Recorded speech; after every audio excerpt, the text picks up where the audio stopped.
हाय दोस्तों, आप सभी को हमारे YouTube चैनल ऋषि स्टडी पॉइंट में बहुत बहुत स्वागत है। जैसा कि हम लोग देख रहे हैं, हर सब्जेक्ट में कुछ ना कुछ क्वेश्चन जैक के द्वारा हमारे क्लास 8 के एग्ज़ाम में आउट ऑफ सिलेबस वाले क्वेश्चन पूछा ही जा रहा है। उसी को देखते हुए आज का हमारा यह वीडियो बनाई गई है। अब आखिरी समय में हमें और भूल नहीं करना है और कुछ ना कुछ क्वेश्चन सिलेबस के बाहर वाले भी देख कर जाना है। तो आज के हमारे इस वीडियो में जितने भी क्वेश्चन हैं वह सभी क्वेश्चन आपके सिलेबस से बाहर वाले हैं, जो आपकी एग्ज़ाम के लिए बहुत ही महत्वपूर्ण होगा। तो चलिए दोस्तों, इन सभी क्वेश्चनों को एक एक करके हल करने का प्रयास करते हैं। इस सेट का हमारा पहला क्वेश्चन, निम्नलिखित पंक्तियों के भाव अर्थ स्पष्ट करें। जो पंक्तियाँ हम लोगों को आज दिया गया है उसका अर्थ इस प्रकार हम लोग लिख सकेंगे। कवि पुष्प के माध्यम से कहना चाहता है कि हे प्रभु, हमारी चाह देव कन्याओं के गहनों में गुथा जाना नहीं है और प्रेमी के माला में गुथाकर प्रेमिका को ललचाने की चाह भी नहीं है। आज का दूसरा पंक्ति को देखते हैं।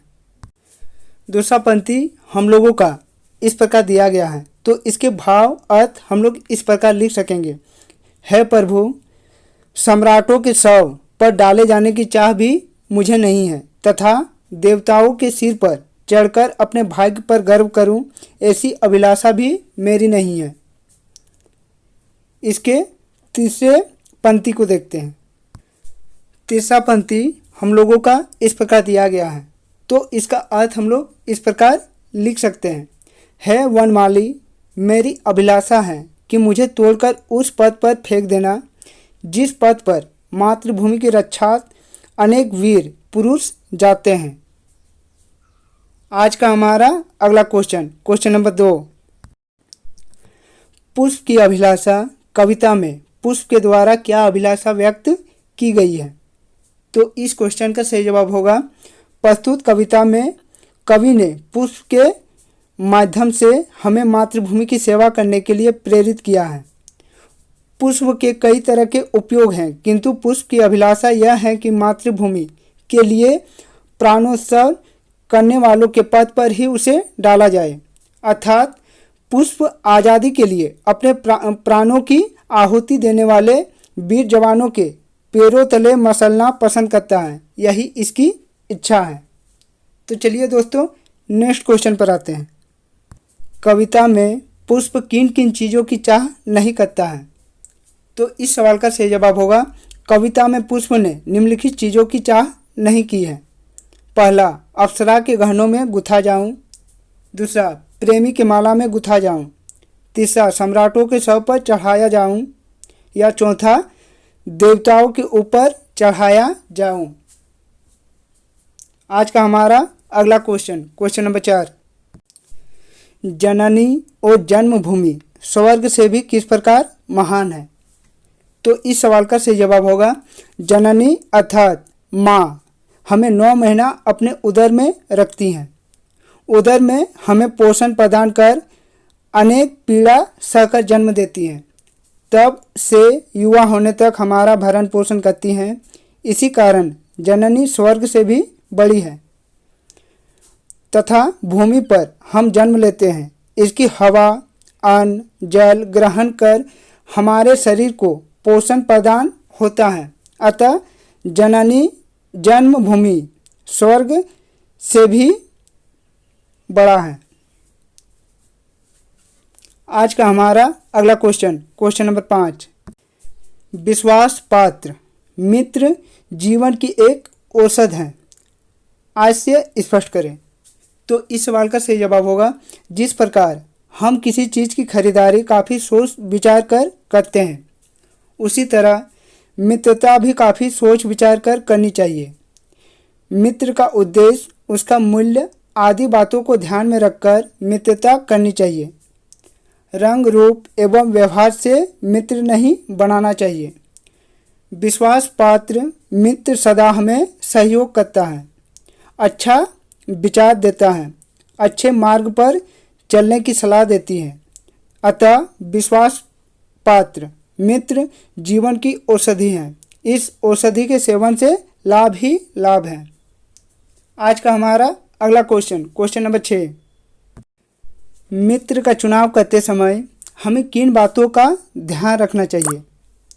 तो इस सवाल का सही जवाब होगा, मित्र का चुनाव करते समय हमें निम्नलिखित बातों का ध्यान रखना चाहिए।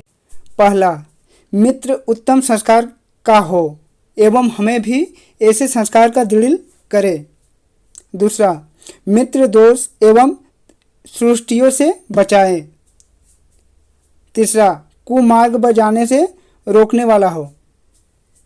चौथा, उत्तम पूर्वक जीवन निर्वाह करने में सहायक हो। पांचवा, मित्र में उत्तम वेद की निपुणता और परख हो, माँ के धैर्य सी कोमलता हो। उपयुक्त गुणयुक्त को ही अपना मित्र बनाना चाहिए। आज का हमारा अगला क्वेश्चन, आप किस तरह के लोगों से मित्रता करना चाहोगे? कारण सहित लिखें। तो इस सवाल का सही जवाब होगा, हम उत्तम संकल्पों से युक्त एवं दृढ़ लोगों से मित्रता करना चाहेंगे, जो हमें दोषों और सृष्टियों से बचाएंगे, हमारे सत्य, पवित्रता और मर्यादा के प्रेम को पुष्ट करेंगे। जब हम कुमार्ग पर पैर रखेंगे तब वे हमें सचेत करेंगे। जब हम हतोत्साहित होंगे तब हमें उत्साहित करेंगे। तात्पर्य यह है कि हम उस तरह के लोगों से मित्रता करना चाहेंगे जो हमें उत्तमता पूर्वक जीवन निर्वाह करने में हर तरह से सहायता देंगे। आज का हमारा अगला क्वेश्चन, पद की पहचान किस प्रकार की जा सकती है? तो इस सवाल का सही जवाब होगा, जीवन पद की पहचान अपने विवेक से की जाती है। महान लोग जिस रास्ते में गुजरे हैं वही रास्ता सही है। अतः जिस रास्ते पर हमारे समाज के पूर्व निर्माता चले हैं उसी राह का अवलंबन करना श्रेष्ठ है। अर्थात पूर्व के बड़े लोगों का अनुसरण करना ही इस जीवन पथ की सही पहचान है। आज का हमारा अगला क्वेश्चन, लेखक उस 13-14 वर्ष के लड़के को आश्चर्य से क्यों देखने लगा? तो इस सवाल का सही जवाब होगा, लेखक ने जब उस 13-14 वर्ष के लड़के के साहस, स्वावलंबन और मातृ सेवा के गुणों को जाना तो इसे काफ़ी ताज्जुब हुआ। लेखक को यह महसूस हुआ कि अपनी पारिवारिक स्थितियों के कारण यह नादान लड़का समय पूर्व ही समझदार हो गया।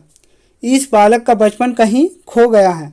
अतः इन्हीं सब कारणों से लेखक 13-14 वर्ष के उस लड़के को आश्चर्य से देखने लगा जब उसने कहा कि शरबत न पिलाकर कुछ पैसे दे दिया होता।